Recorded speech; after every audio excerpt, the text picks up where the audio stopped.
Assalamu alaikum students. Today we will learn about complex number.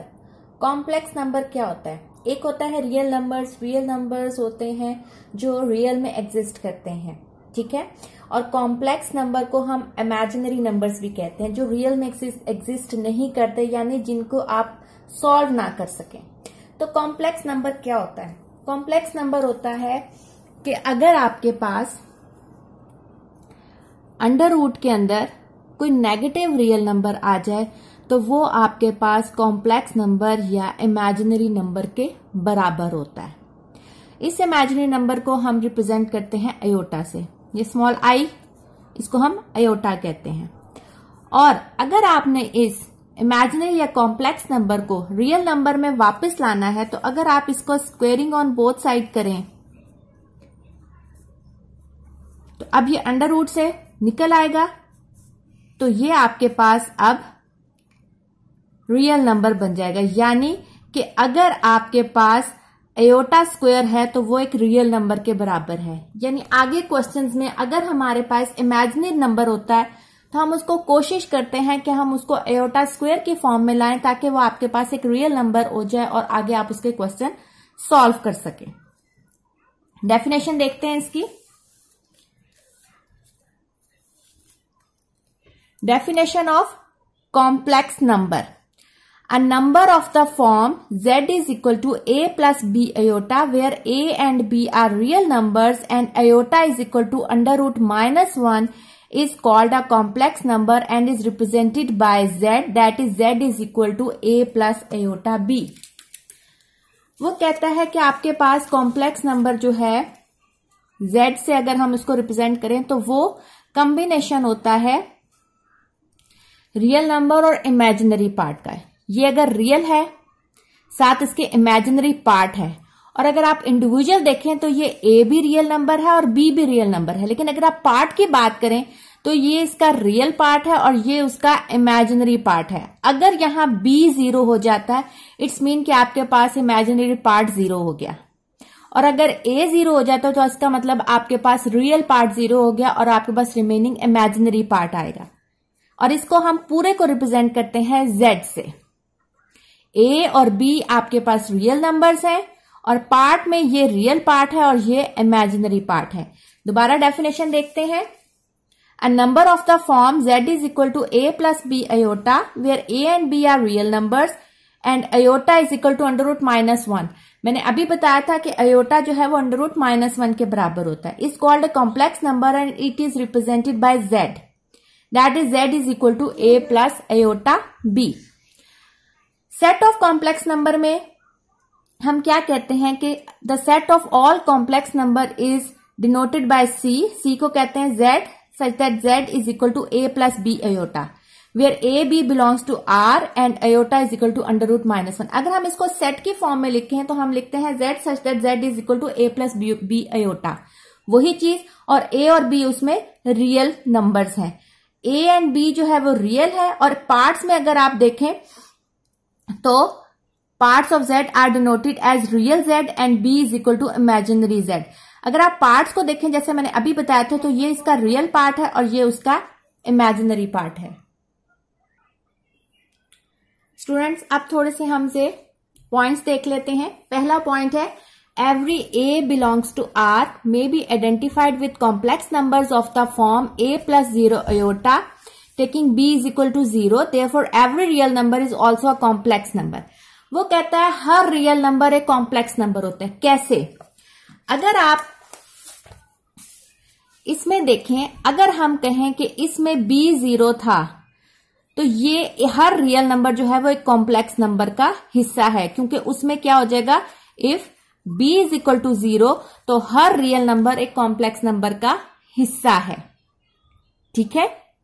लेकिन अगर यहां a 0 हो जाए तो आपके पास अयोटा b आएगा, तो जरूरी नहीं है कि हर कॉम्प्लेक्स नंबर जो है वो रियल नंबर हो। हर रियल नंबर तो कॉम्प्लेक्स नंबर हो सकता है कि अगर उसका इमेजिनरी पार्ट 0 हो, ठीक है, क्योंकि ये होल मिला के कॉम्प्लेक्स नंबर मिलता है, ये उसका पार्ट है। तो वो कहता है कि हर रियल नंबर जो है वो एक कॉम्प्लेक्स नंबर होता है अगर उसका इमेजिनरी पार्ट 0 हो, लेकिन हर कॉम्प्लेक्स नंबर जो है वो रियल नंबर नहीं होता। और अगर आपके पास a 0 होता है तो ये प्योर इमेजिनरी नंबर है, यानी जिसमें रियल नंबर 0 हो जाए उसको आप कहते हैं प्योर इमेजिनरी नंबर। अगला पॉइंट देखते हैं, if a is equal to 0 then a plus ये note that every complex number is not a real number. यही चीज उसने अब दोबारा बताई है कि हर रियल नंबर तो कॉम्प्लेक्स नंबर हो सकता है अगर उसका इमेजिनरी पार्ट 0 हो, लेकिन हर कॉम्प्लेक्स नंबर जो है वो रियल नंबर नहीं हो सकता। If a is equal to 0 then a plus b iota reduces to purely imaginary number b iota. The set of pure imaginary number is also contained in C. वो कहता है कि अगर आपके पास a 0 हो जाए जैसे मैंने अभी बताया है तो वो z जो है वो b iota के बराबर हो जाएगा, इसका मतलब अब वो प्योर इमेजिनरी नंबर है। और अगर आपके पास a भी 0 हो और b भी 0 हो, अगर आपके पास a भी 0 है और b भी 0 है तो z जो है वो 0 हो जाएगा, यानी एक कॉम्प्लेक्स नंबर जो है वो आपके पास क्या हो जाएगा 0। यही उसने कहा अगर a भी 0 है b भी 0 है इसका मतलब z 0 हो गया। ठीक है, तो 0 का मतलब है कि उसका रियल पार्ट भी 0 है और इमेजिनरी पार्ट भी 0 है, इसका मतलब वो एक कॉम्प्लेक्स नंबर 0 है, यानी z 0 है। z को हम कॉम्प्लेक्स नंबर कहते हैं। अब हम इसका थोड़ा सा फ्लो शीट चार्ट देख लेते हैं। हर कॉम्प्लेक्स नंबर 2 कैटेगरीज में डिवाइड होता है, या वो रियल नंबर होगा या प्योर इमेजिनरी नंबर होगा। इमेजिनरी नंबर आगे डिवाइड नहीं होता। अगर वो रियल नंबर है तो हमने अभी सेकंड चैप्टर में पढ़ा था, तो रियल नंबर्स या तो रैशनल होगा या इरैशनल होगा। अगर इरैशनल होगा तो आगे फर्दर वो डिवाइड नहीं हो सकता, लेकिन अगर वो रैशनल नंबर है तो हो सकता है वो इंटीजर हो, प्लस माइनस की फॉर्म में हो, और अगर वो इंटीजर है तो या वो होल नंबर है या नेगेटिव नेचुरल नंबर है। और होल नंबर में क्या चीज होती है, या वो नेचुरल नंबर्स हैं, इंटीजर जो है या वो नेगेटिव नेचुरल नंबर्स हैं या होल नंबर्स हैं, और होल नंबर्स आगे या नेचुरल नंबर्स हैं या 0 है। ये इनकी एक फ्लो शीट चार्ट है, ये आपको एमसीक्यूज के लिए आपने ये ध्यान में रखनी है। दोबारा बताती हूँ, कॉम्प्लेक्स नंबर जो है वो 2 कैटेगरीज में डिवाइड होता है, या वो रियल नंबर होता है या वो इमेजिनरी होता है। इमेजिनरी होता है तो वो आगे फर्दर कैटेगराइज नहीं होता, लेकिन अगर वो रियल नंबर है तो या वो रैशनल है या इरैशनल है। अगर इरैशनल है तो आगे फर्दर कैटेगराइज नहीं होता, और अगर वो रैशनल है तो वो इंटीजर हो सकता है। इंटीजर आगे 2 में होता है, या तो वो नेगेटिव नेचुरल नंबर है या होल नंबर्स हैं, यानी पॉजिटिव नेचुरल नंबर्स में ले सकते हैं। लेकिन पॉजिटिव नेचुरल हम इसलिए यहां नहीं ले रहे क्योंकि उसमें 0 इंक्लूड नहीं होता, इसलिए हम इसको यहां होल नंबर ले रहे हैं। होल नंबर आगे फर्दर डिवाइड होता है नेचुरल नंबर्स में या 0 में। अब अगला है conjugate of a complex number. Conjugate क्या होता है कॉम्प्लेक्स नंबर का? अभी मैंने आपको बताया कि कॉम्प्लेक्स नंबर जो है वो बराबर होता है a प्लस b आयोटा, ये होता है complex number. z is equal to a plus b iota. अगर आप इसका इमेजिनरी पार्ट का साथ का साइन चेंज कर दें, अगर प्लस है तो माइनस में कर दें, तो ये इस कॉम्प्लेक्स नंबर का कॉन्जुगेट बन जाएगा। अगर आप इसको नेगेटिव है और पॉजिटिव में कर लें, अगर पॉजिटिव है या नेगेटिव कर लें, यानी जो भी साइन है उसको ऑपोजिट ले आए, तो ये उस कॉम्प्लेक्स नंबर का कॉन्जुगेट बन जाएगा। और कॉन्जुगेट को हम कॉम्प्लेक्स नंबर के ऊपर बार डाल के रिप्रेजेंट करते हैं।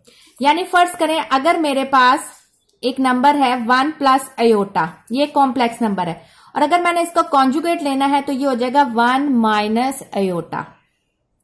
ठीक है, इसके भी कुछ पॉइंट्स हैं वो हम देखते हैं। पहला पॉइंट है कि अगर कॉन्जुगेट का फर्दर कॉन्जुगेट लें तो वो दोबारा उसी कॉम्प्लेक्स नंबर के बराबर आ जाता है। यानी ये देखें, अभी मैंने इसका कॉन्जुगेट लिया, ये 1 माइनस आयोटा है। अगर मैं इसका फर्दर दोबारा कॉन्जुगेट लेंगी तो ये माइनस था, अब मैं प्लस कर लूंगी तो ये दोबारा z बन गया। तो कॉन्जुगेट का फर्दर कॉन्जुगेट लेने से वो दोबारा ओरिजिनल आपके पास कॉम्प्लेक्स नंबर बन जाता है। दूसरा, conjugate of a real number, यानी z is equal to a plus 0 iota coincides with the number itself, since z bar is equal to a plus 0 iota bar is equal to a minus 0 iota is equal to 0। वो कहता है कि अगर एक real number का आप conjugate लेते हैं जिसमें आपके पास कॉम्प्लेक्स पार्ट 0 होता है, यानी अगर आपके पास कॉम्प्लेक्स यानी उसका जो पार्ट है वो क्या है 0, यानी b 0 है तो वो 0 हो जाएगा। अगर आप इसका कॉन्जुगेट लेंगे तो जीरो वाली साइड का यानी हमने जो इमेजिनरी पार्ट के साथ प्लस माइनस था उसको चेंज करना था, वो पार्ट तो है ही नहीं। अगर हम लें तो यहां जीरो है तो वो इससे कोई फर्क नहीं पड़ेगा, यानी किसी भी रियल नंबर का कॉन्जुगेट जो है वो उसी रियल नंबर के बराबर होता है। तो देखें इस पॉइंट में भी उसने यही बताया हुआ है कि अगर आपके पास z इज इक्वल टू ए है, यानी जो इसका इमेजिनरी पार्ट है वो 0 एयोटा है, तो इसका जब आप कॉन्जुगेट लेंगे यानी a प्लस 0 एयोटा तो वो a माइनस 0 एयोटा और a माइनस 0 यानी वही रियल नंबर होगा। और इसका थर्ड पॉइंट देखिए, conjugate of a real number is the same real number. यही पॉइंट उसने दोबारा बताया कि अगर आप किसी रियल नंबर का कॉन्जुगेट लेते हैं तो वो दोबारा वही रियल नंबर बन जाता है। थोड़ी सी इसकी प्रॉपर्टीज है कि कॉम्प्लेक्स नंबर जो है, रिफ्लेक्सिव लॉ जो हमने एक रिफ्लेक्सिव प्रॉपर्टी पढ़ी थी कि अगर कॉन्जुगेट यानी एक उसका कॉम्प्लेक्स नंबर है वो बराबर है उसकी कॉम्प्लेक्स नंबर के। दूसरी इसकी प्रॉपर्टी है कि अगर एक कॉम्प्लेक्स नंबर दूसरे कॉम्प्लेक्स नंबर के बराबर है तो इसका मतलब दूसरा कॉम्प्लेक्स नंबर भी पहले कॉम्प्लेक्स नंबर के बराबर है, यानी z1 is equal to z2 then z2 is equal to z1। इसको सिमेट्रिक लॉ कहते हैं। ट्रांजिटिव लॉ क्या है कि अगर z1 z2 के बराबर है और z2 z3 के बराबर है, यानी रिलेशन क्या है z1 z2 के z2 z3 के, तो इसका मतलब z1 और z3 का आपस में क्या रिलेशन होगा, इसका मतलब ये दोनों भी आपस में बराबर होंगे। इसको हम कहते हैं ट्रांजिटिव लॉ। अब हम स्टार्ट करते हैं इसकी एक्सरसाइज नंबर 2.5। एक्सरसाइज में पहला क्वेश्चन है एवेल्युएट, यानी आपने इसको एवेल्युएट करना है, सॉल्व करना है। पहला पार्ट है अयोटा 7। हमने अभी पढ़ा था कि अगर अयोटा स्क्वायर हो तो वो बराबर होता है -1 के, यानी वो कॉम्प्लेक्स उससे हट जाता है। तो हमने कोशिश करनी है कि हमारा ये आंसर स्क्वायर की फॉर्म में आए, लेकिन अयोटा 7 जो है वो स्क्वायर की फॉर्म में स्प्लिट नहीं हो सकता, लेकिन हम इसको अयोटा 6 और अयोटा में स्प्लिट कर सकते हैं ताकि हमारे पास अयोटा 6 जो है वो सॉल्व हो जाए और अयोटा 7 एज इट इज आए। स्टार्ट करते हैं। अयोटा 7 2 के टेबल में नहीं आता, यानी स्क्वायर की फॉर्म में नहीं हो सकता है, लेकिन हम इसको अयोटा 6 और अयोटा में स्प्लिट कर सकते हैं। और इसके पीछे लॉजिक ये है कि हमें पता है कि अगर आपके पास बेसिस सेम हो तो पावर ऐड होती है, तो 6 + 1 7, यानी ओरिजिनल यही दोबारा बनता है। इसका मतलब हमने इसको तोड़ा है और स्प्लिट किया है। हमें पता है कि एज अयोटा बराबर होता है √-1 के और अयोटा स्क्वायर बराबर होता है -1 के। ठीक है, तो हमने अयोटा 6 को किस तरह ब्रेक करना है, 2। अब 2 के टेबल में 6 कहां तक आता है, 3 तक, तो इसका मतलब हम 3 बाहर ले आएंगे। हमने अंदर अयोटा स्क्वायर बनाना है, बाहर का हमें कोई फर्क नहीं है, कितनी भी पावर आती है, अंदर हमने अयोटा स्क्वायर बनाना है। तो हमारे पास कैसे होगा, अयोटा स्क्वायर लिखेंगे और देखना है कि 6 हमारे पास कैसे बनता है, तो 2 को 3 से मल्टीप्लाई करें तो 6 बनता है। 7 अयोटा एज इट इज आ जाएगा। अब अयोटा स्क्वायर हमें पता है किसके बराबर है, -1 के, उसकी वैल्यू पुट करेंगे, ऊपर 3 डॉट अयोटा।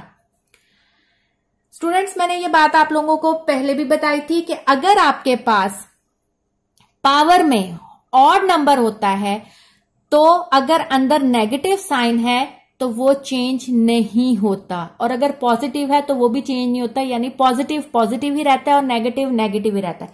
कब, अगर उसके ऊपर ऑड पावर हो। अगर इसी के ऊपर इवन पावर हो, तो अगर यहां -1 के ऊपर 4 पावर होती तो ये -1 +1 में आ जाना था, क्योंकि उसके ऊपर इवन पावर थी। अगर अंदर नेगेटिव हो और उसके ऊपर इवन पावर हो तो नेगेटिव पॉजिटिव में हो जाता है और पॉजिटिव पॉजिटिव ही रहता है। ठीक है, लेकिन अगर उसके ऊपर ऑड पावर होती है तो नेगेटिव जो है वो नेगेटिव ही रहता है और पॉजिटिव पॉजिटिव ही रहता है। तो इसके ऊपर ऑड पावर है, इसका मतलब ये -1 ही रहेगा, और 1 का जितनी मर्जी पावर ले लें उसका आंसर 1 ही होता है, और 7 आ जाएगा अयोटा। -1 को अयोटा से मल्टीप्लाई करेंगे तो इसका आंसर आ जाएगा माइनस अयोटा। तो ये आपने एवेल्युएट कर लिया, उसको सिंपलेस्ट फॉर्म में ले आए। इसका सेकंड पार्ट करते हैं, अयोटा 50। अब देखें 50 जो है वो एक इवन नंबर है, यानी 2 पे डिवाइड होता है। इसका मतलब हमें स्प्लिट करने की जरूरत नहीं है, हमें सिर्फ उसको उसकी पावर में लाने की जरूरत है। अयोटा स्क्वायर लिखेंगे। अब 2 किससे मल्टीप्लाई हो के आंसर 50 आता है, तो ये इसका आंसर है 25 से मल्टीप्लाई हो। तो 25 2 जार 50, तो इसका मतलब ये हमारे पास एयोटा 50 को हमने उसके फ्रैक्शन में कर दिया है। As we know that under root -1 is equal to iota और -1 is equal to iota square. अब एयोटा स्क्वायर की जगह -1 लिखें, उसके ऊपर 25। अभी मैंने बताया देखें उसके ऊपर ऑड पावर है, इसका मतलब आंसर आ जाएगा खाली -1।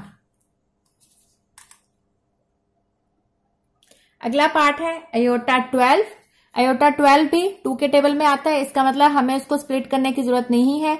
2 के टेबल में किससे मल्टीप्लाई करें कि 12/6 से, as under root -1 is equal to iota और -1 is equal to iota square, तो -1 की पावर 6। अब देखें इसके ऊपर इवन पावर आ गई। इवन पावर में इसका मतलब अगर माइनस है तो वो किस में कन्वर्ट हो जाएगा, प्लस में। अब आपके पास नेक्स्ट पार्ट था फोर्थ पार्ट, माइनस एयोटा की पावर 8। अब देखें पहले ब्रैकेट के ऊपर 8 है, पहले आपने ये ब्रैकेट को सॉल्व करना है। ब्रैकेट को सॉल्व करने के लिए क्या होगा, देखिए उसके ऊपर इवन पावर है। इवन पावर का मतलब है कि इसके अंदर जो माइनस एयोटा है ये किस में कन्वर्ट हो जाएगा, पॉजिटिव एयोटा 8 में। अब आप इसको 2 के फॉर्म में लाएंगे, एयोटा स्क्वायर और उसके ऊपर 4, क्योंकि 4 2 जार 8। हमें पता है अंडर रूट -1 एयोटा और -1 एयोटा स्क्वायर, यहां पुट करेंगे -1 की पावर 4। -1 की पावर जब 4 है तो हमें पता है कि -1 के ऊपर जब इवन पावर होती है तो वो किसके इक्वल होता है, पॉजिटिव पावर की, यानी 1 के इक्वल हो जाएगा। यानी अगर हम -1 को 4 टाइम आपस में मल्टीप्लाई करेंगे तो आंसर पॉजिटिव 1 ही आएगा। नेक्स्ट पार्ट है माइनस एयोटा के ऊपर 5। अब देखें ब्रैकेट है तो पहले हम ब्रैकेट को ओपन करेंगे, लेकिन आप देखें उसके ऊपर ऑड पावर है, इसका मतलब minus sign as it is रहेगा और ये बन जाएगा माइनस एयोटा 5। अब इस माइनस को बाहर रख लें और एयोटा 5 को आपने स्प्लिट करना है, क्योंकि 5 2 के टेबल में नहीं आता, तो क्या हो जाएगा, aorta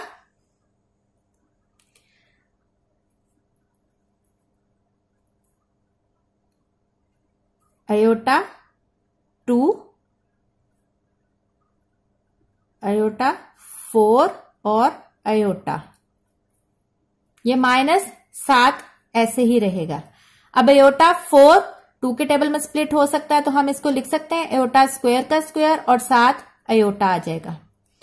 as under root -1 is equal to iota और -1 is equal to iota square, -7 आएगा, -1 का स्क्वायर और एयोटा। -1 के ऊपर इवन पावर है तो इसका मतलब ये पॉजिटिव हो जाएगी और 7 एयोटा मल्टीप्लाई होगा। तो -1 से जब एयोटा मल्टीप्लाई होगा तो आपका आंसर आ जाएगा माइनस एयोटा। इसका लास्ट पार्ट करते हैं 6 पार्ट, एयोटा पावर 27। एयोटा की पावर 27 है, यानी वो 2 के टेबल में डिवाइड नहीं होती, तो हमें इसको स्प्लिट करना पड़ेगा। एयोटा 26 और एयोटा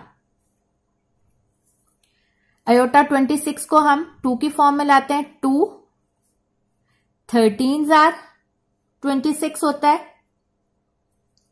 और 7 एयोटा आएगा। As under root -1 is equal to iota और -1 is equal to iota square. Put करेंगे यहां -1 13 एयोटा। अब इसके ऊपर ऑड पावर है, ऑड पावर का मतलब है -1 को जब ओपन करेंगे इसका 13th रूट, वो 13 पावर लेंगे तो ये -1 आ जाएगा और 7 एयोटा, -1 एयोटा से मल्टीप्लाई होगा तो ये बन जाएगा माइनस एयोटा। अब हम इसका क्वेश्चन नंबर 2 स्टार्ट करते हैं। क्वेश्चन नंबर 2 है right the conjugate of the following numbers. हमने इसके कॉन्जुगेट लिखने हैं। कॉन्जुगेट का मतलब है कि जो कॉम्प्लेक्स नंबर है उसका जो कॉम्प्लेक्स पार्ट है उसका साइन ऑपोजिट कर देंगे तो वो उसका कॉन्जुगेट बन जाएगा। तो अगर हम कहें कि लेट जो इसका कॉम्प्लेक्स नंबर है वो हमें दिया हुआ 2 + 3 एयोटा, तो इसका जब हम कॉन्जुगेट लेंगे z बार तो वो किसके बराबर होगा, जो इसका इमेजिनरी पार्ट है उसका साइन चेंज करना है। इमेजिनरी पार्ट का साइन क्या है, प्लस, तो ये बन जाएगा 2 - 3 अयोटा। इसी तरह इसका देखते हैं, सेकेंड पार्ट है माइनस अयोटा, लेट z। अब इसका मतलब है इसका जो रियल पार्ट है वो 0 है, तो हम इसको लिख सकते हैं 0 माइनस अयोटा, क्योंकि इसका रियल पार्ट 0 है। जब हम इसका कॉन्जुगेट लेंगे तो ये देखिए माइनस अयोटा है, तो इसका साइन चेंज होके क्या बन जाएगा, 0 प्लस अयोटा, और आप इसका कॉन्जुगेट जो है वो खाली प्लस अयोटा भी लिख सकते हैं। इसका मैं ये थर्ड पार्ट मैंने करवाया है और फर्स्ट पार्ट करवाया है। अब मैं इसका लास्ट पार्ट करवाऊंगी, इसके बाकी पार्ट जो है वो आप लोगों ने खुद करने हैं। अब देखिए लास्ट पार्ट है अयोटा -3। इसकी अरेंजमेंट सबसे पहले हम अरेंजमेंट ठीक करते हैं, क्योंकि उसमें पहले रियल पार्ट आता है, तो हम लिख सकते हैं -3 प्लस अयोटा। अब जब हम इसका कॉन्जुगेट लेंगे तो रियल पार्ट को हमने बिल्कुल नहीं छेड़ना, वो एज इट इज आ जाएगा, और कॉम्प्लेक्स पार्ट का प्लस है तो ये बन जाएगा माइनस अयोटा। इस तरह हमारा क्वेश्चन नंबर 2 जो है वो कंप्लीट हुआ है। अब हम इसका क्वेश्चन नंबर 3 स्टार्ट करते हैं। क्वेश्चन नंबर 3 है, right the real and imaginary parts of the following numbers. इनके आपने रियल और इमेजिनरी पार्ट्स को सेपरेट लिखना है कि रियल पार्ट कौन सा है और इमेजिनरी पार्ट कौन सा है। पार्ट 1 है थर्ड का 1 प्लस अयोटा। अब 1 प्लस अयोटा में हमारे पास जो कॉम्प्लेक्स नंबर है वो क्या है, let z is equal to 1 plus iota. अब इसमें हमारे पास जो रियल z है, यानी जो रियल पार्ट है इस कॉम्प्लेक्स नंबर का, वो क्या है 1, और इमेजिनरी पार्ट जो है इस कॉम्प्लेक्स नंबर का वो क्या है 1। क्योंकि हम इमेजिनरी पार्ट की बात कर रहे हैं तो उसमें आपने अयोटा को मेंशन नहीं करना, उसके साथ जो b है उसको करना है, क्योंकि imaginary part of complex number से ही समझ आ जाता है कि ये अयोटा की वैल्यू है, तो ये हो जाएगा 1। इसके बाकी पार्ट आप खुद करेंगे, मैं सिर्फ आपको इसका 5th पार्ट करवा देती हूं, वो है -3 अयोटा। -3 अयोटा में देखें, let z is equal to, अब इसका रियल पार्ट 0 होगा, 0 - 3 अयोटा। अब देखें real part of complex number 0 है, और इमेजिनरी पार्ट जो है वो अब क्या हो जाएगा -3। अयोटा साथ नहीं आएगा क्योंकि उसने पार्ट की बात की है। अब इसका 4th पार्ट स्टार्ट करते हैं। 4th पार्ट है, find the value of x and y if x plus iota y plus 1 is equal to 4 - 3 iota. आपने x और y की वैल्यू फाइंड आउट करनी है, और आपके पास क्वेश्चन दी हुई है x plus iota y plus 1 is equal to 4 - 3 iota. हम क्या करेंगे, हम अरेंज करेंगे कि x प्लस अयोटा y इधर आ जाए ताकि हम उसको कंपेयर कर सकें बाद में। तो हम x प्लस अयोटा y को इधर रहने देते हैं, और ये 1 यहां ऐड हो रहा है, वहां जाके क्या हो जाएगा सबट्रैक्ट। तो आपके पास आ जाएगा x plus iota y is equal to 4 - 1 3 - 3 aorta.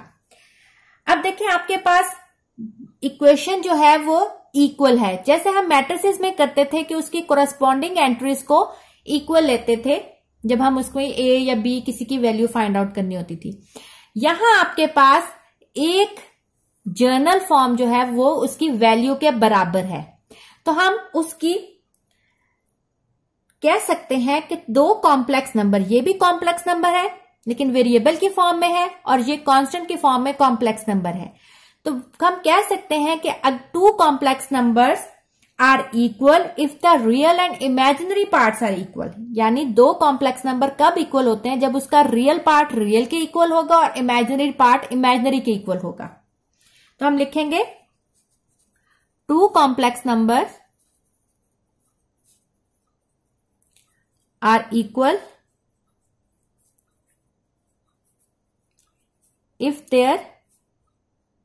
if the real and imaginary parts are equal, तभी हमारे पास 2 कॉम्प्लेक्स नंबर आपस में इक्वल होंगे। तो अब हम कंपेयर करेंगे, या आप लिख सकते हैं by comparing real and imaginary parts, कुछ भी लिख सकते हैं। और मैं लिख रही हूं कि आप ये लाइन भी लिख सकते हैं बाय कंपेयरिंग, अगर इतनी बड़ी स्टेटमेंट नहीं लिखनी, by comparing real and imaginary parts.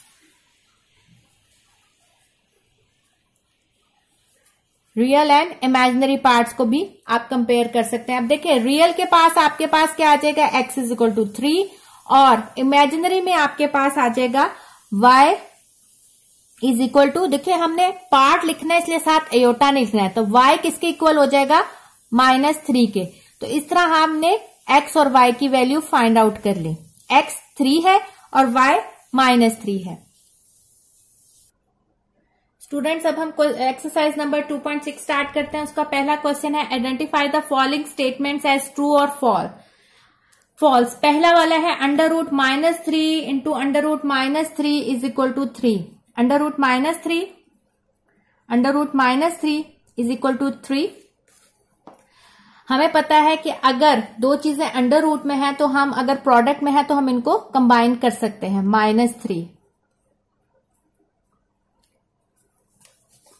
Minus minus plus, तो हम इनको ऐसे करके लिख सकते हैं। लेकिन यहां इस केस में हम ये ऐसे करके नहीं लिख सकते। क्यों? क्योंकि हमें पता है कि अगर अंडर रूट के अंदर माइनस आ जाए तो वो कॉम्प्लेक्स नंबर होता है। हाँ, इसलिए अगर खाली यहां 3 होता तो हम इसको इस फॉर्म में लिख सकते थे। तो इसको करने के लिए क्या होता है कि हम क्या लिखेंगे, -1 को अलग कर लें और √3 को अलग कर लें। इसी तरह अगले वाले में भी -1 को अलग कर लें और √3 को अलग कर लें। अब आप देखें, हमें पता है √-1 किसके बराबर होता है, अयोटा के, √-1 अयोटा के, और √3 √3 आपस में मल्टीप्लाई होगा और अयोटा स्क्वायर आपस में, अयोटा से मल्टीप्लाई होगा तो अयोटा स्क्वायर, √3 से मल्टीप्लाई होगा तो √3 का स्क्वायर बन जाएगा। अयोटा स्क्वायर ये इससे कट गया तो खाली आ जाएगा 3, लेकिन अयोटा स्क्वायर तो -1 के बराबर होता है, तो -1 3 जो है वो बराबर हो जाएगा -3 के, जो कि 3 के इक्वल नहीं है। इट्स मीन कि ये स्टेटमेंट आपकी क्या है, फॉल्स। इसकी सेकंड स्टेटमेंट देखते हैं। सेकंड स्टेटमेंट है iota 73 is equal to minus iota, iota 73 is equal to minus iota. Left hand side हम देखते हैं, अयोटा 73, इसका मतलब 2 के टेबल में नहीं आता तो हमें इसको स्प्लिट करना पड़ेगा, 72 और iota is equal to minus iota. 72 में अगर हम ब्रेक करें 2, तो ये आ जाएगा 36 को 2 से मल्टीप्लाई करें तो ये 72 आता है, साथ अयोटा आ जाएगा और ये माइनस अयोटा। अयोटा स्क्वायर हमें पता है -1 के बराबर होता है, और अगर उसके ऊपर इवन पावर हो तो वो पॉजिटिव में कन्वर्ट हो जाती है, तो ये हो जाएगा अयोटा माइनस अयोटा के बराबर नहीं है। इट्स मीन कि ये स्टेटमेंट भी आपके पास फॉल्स है। अगली स्टेटमेंट देखते हैं, iota 10 is equal to -1, iota 10 is equal to -1। Iota 10 2 के टेबल में आता है, हमें स्प्लिट करने की जरूरत नहीं है, 2 5 is equal to -1। Iota square हमें पता है -1 के बराबर होता है, इसके ऊपर ऑड पावर है, इसका मतलब -1 के बराबर हो गया। इट्स मीन कि ये स्टेटमेंट आपके पास ट्रू है। फोर्थ आपके पास स्टेटमेंट है कॉम्प्लेक्स कॉन्जुगेट ऑफ, कि अगर वो कहता है -6 अयोटा प्लस अयोटा स्क्वायर का कॉम्प्लेक्स कॉन्जुगेट, यानी ये कॉम्प्लेक्स नंबर का अगर आप कॉन्जुगेट लें तो वो हो जाएगा आपके पास -1 प्लस 6 अयोटा। हम चेक करते हैं, हमारे पास z जो है वो है -6 iota plus iota square, simplify करें, अयोटा स्क्वायर किसके बराबर होता है, हमें पता है -1 के। अरेंज करें, पहले रियल नंबर लिखें फिर उसका कॉम्प्लेक्स नंबर लिखें। अब आपने इसका कॉन्जुगेट लेना है। अगर आप इसका कॉन्जुगेट लेंगे तो रियल पार्ट तो वैसे के वैसे आ जाएगा और इमेजिनरी पार्ट का साइन चेंज हो जाएगा, तो ये आ जाएगा -1 + 6 अयोटा। तो यही उसने पूछा था कि इसका जो कॉन्जुगेट है वो इसके बराबर है, तो ये इसकी स्टेटमेंट ट्रू हो गई। फिफ्थ पार्ट है इसका कि difference of a complex number and it's conjugate is a real number. वो कहता है कि अगर आप एक रियल नंबर और एक कॉम्प्लेक्स नंबर और उसके कॉन्जुगेट का डिफरेंस लेते हैं तो वो एक रियल नंबर बनता है। यानी हमारे पास एक कॉम्प्लेक्स नंबर है z a + b अयोटा और इसका कॉन्जुगेट क्या है a - b अयोटा। अब इन दोनों का डिफरेंस लेना है। अगर हम इन दोनों का डिफरेंस लें, डिफरेंस मीन सब्ट्रैक्शन करें, -a - b अयोटा। हमें पता है कि जब हम ब्रैकेट ओपन करते हैं बाहर माइनस का साइन हो तो अंदर के सारे साइन ऑपोजिट हो जाते हैं। ये इससे कट जाएगा और ये आ जाएगा 2b अयोटा। तो क्या एक कॉम्प्लेक्स नंबर और उसके कॉन्जुगेट का डिफरेंस एक रियल नंबर है? नहीं, ये एक कॉम्प्लेक्स नंबर है। इसका मतलब है कि ये स्टेटमेंट भी आपके पास फॉल्स है। इसका 6 पार्ट करते हैं। a - 1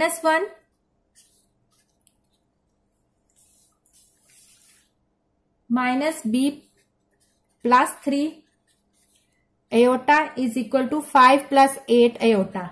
तो वो कहता है कि a जो है वो आपके पास 6 है और b जो है वो -11 है। क्या ये ऐसे ही है? हम चेक कर लेते हैं। इसके बहुत सारे मेथड हैं, मैं आपको इजी वन बताती हूं कि किससे आप उसको कर सकते हैं। अगर आप देखें तो ये इसका रियल पार्ट है और ये इमेजिनरी पार्ट है। हमने अभी पीछे क्वेश्चन में किया था 2.5 में कि हमने रियल को रियल से कंपेयर किया था और इमेजिनरी को इमेजिनरी से। अगर हम रियल को रियल से कंपेयर करें तो रियल यहाँ a - 1 है, वहां 5 है, तो a आपके पास आ जाएगा 5 + 1 6। तो इसका मतलब है हमारे पास a तो 6 आ गया। अब अगर हम इसका इमेजिनरी पार्ट देखें तो इमेजिनरी पार्ट है -b + 3 अयोटा साथ नहीं आएगा और वहां है 8 माइनस अंदर मल्टीप्लाई होगा -3 8 -b 8 + 3 8 + 3 11 और यहां -b है, साइन जो है वो चेंज हो जाएगा, b चाहिए हमें तो वो हो जाएगा -11। तो ये आपके पास b -11। लास्ट ट्रू फॉल्स देखते हैं। 7th पार्ट है कि अगर कॉम्प्लेक्स नंबर और उनके कॉन्जुगेट का जो प्रोडक्ट है ना वो हमेशा एक नॉन नेगेटिव रियल नंबर बनता है, यानी न नेगेटिव भी ना हो और एक रियल नंबर हो। हमने अभी किया था कि हमारे पास कॉम्प्लेक्स नंबर होता है a + b अयोटा और इसका कॉन्जुगेट था हमारे पास a - b अयोटा। दोनों का प्रोडक्ट लेना है यानी मल्टीप्लाई करना है, +b अयोटा और a - b अयोटा। मल्टीप्लाई करेंगे a से a² plus ab iota -ab iota -b iota का स्क्वायर। ये से कैंसिल आउट हो जाएगा, a² -b² और अयोटा स्क्वायर। अयोटा स्क्वायर आपके पास क्या होता है -1, तो ये हो जाएगा a² + b²। तो यही उसने आपको कहा था कि एक नॉन नेगेटिव रियल नंबर बनेगा, यानी नेगेटिव नहीं होगा, एक पॉजिटिव रियल नंबर बन रहा है। इट्स मीन कि ये आपकी स्टेटमेंट ट्रू है। अब हम इसका क्वेश्चन नंबर 2 स्टार्ट करते हैं। Express each complex number in the standard form a + b iota where a and b are real numbers. वो कहता है आपने इसको कॉम्प्लेक्स नंबर की स्टैंडर्ड फॉर्म में यानी a + b अयोटा के फॉर्म में रिप्रेजेंट करना है। तो हम स्टार्ट करते हैं। हमारे पास पहला पार्ट है 2 + 3 अयोटा + 7 - 2 अयोटा। अब देखें दो कॉम्प्लेक्स नंबर्स हैं लेकिन बीच में प्लस का साइन है, लेकिन हमें पता है कि हमेशा इमेजिनरी पार्ट इमेजिनरी के साथ ऐड या सब्ट्रैक्ट होगा और रियल जो है वो रियल के साथ ऐड या सब्ट्रैक्ट होगा। तो हम ब्रैकेट ओपन करते हैं, 2 + 3 आयोटा प्लस 7 - 2 आयोटा, 2 + 7 और रियल पार्ट रियल के साथ हो गया और इमेजिनरी जो है वो इमेजिनरी के साथ चला गया। 7 + 2 9, 3 - 2 1, साइन बड़ी वैल्यू का यानी प्लस आयोटा।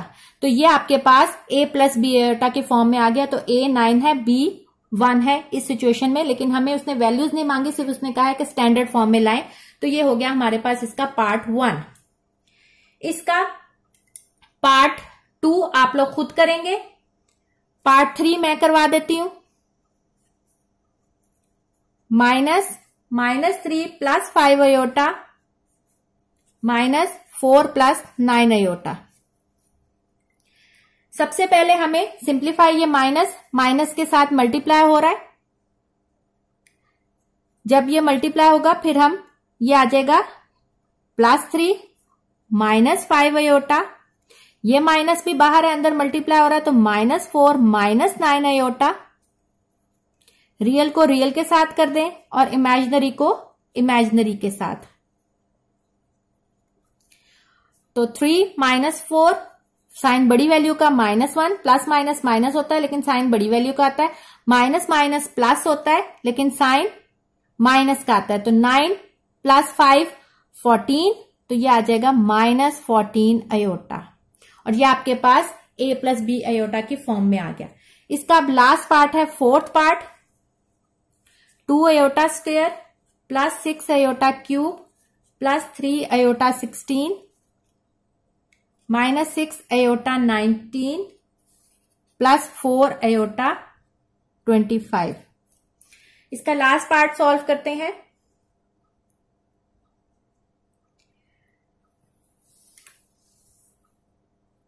लास्ट पार्ट में सबसे पहले हमने जिस तरह अभी हमने किया था, हम उसको 2 की फॉर्म में लेके आते थे, जो ऑलरेडी 2 की फॉर्म में है। यहां देखें, हम यहां साइड पे लिख देते हैं as √-1 is equal to iota और -1 आयोटा स्क्वायर। तो यहां आयोटा स्क्वायर है तो यहां हम लिख देंगे -1। इसको हम स्क्वायर की फॉर्म में लाएंगे यानी आयोटा स्क्वायर और आयोटा स्प्लिट होगा। आयोटा 16 को भी स्प्लिट करेंगे क्योंकि ये इवन है यानी 2 के टेबल पे डिवाइड होगा। तो आयोटा स्क्वायर के ऊपर 8 माइनस ये ऑड है, इसमें हम 18 और एक साथ आयोटा आएगा और प्लस ये भी ऑड है तो 4 आयोटा 24 और आयोटा -2 प्लस आयोटा स्क्वायर की जगह -1 साथ आयोटा, आयोटा स्क्वायर की जगह -1 के ऊपर 8 पावर -6 आयोटा 2 9 * 18 साथ आयोटा प्लस 4 आयोटा 2 की पावर 12 साथ आयोटा -2 -6 आयोटा क्योंकि -6 और साथ आयोटा मल्टीप्लाई हो रहा है प्लस 3 -1 के ऊपर इवन पावर है तो ये +1 हो जाएगा -6 आयोटा स्क्वायर -1 के बराबर ऊपर 9 साथ आयोटा मल्टीप्लाई हो रहा है प्लस 4 आयोटा स्क्वायर के बराबर होता है -1 12 आयोटा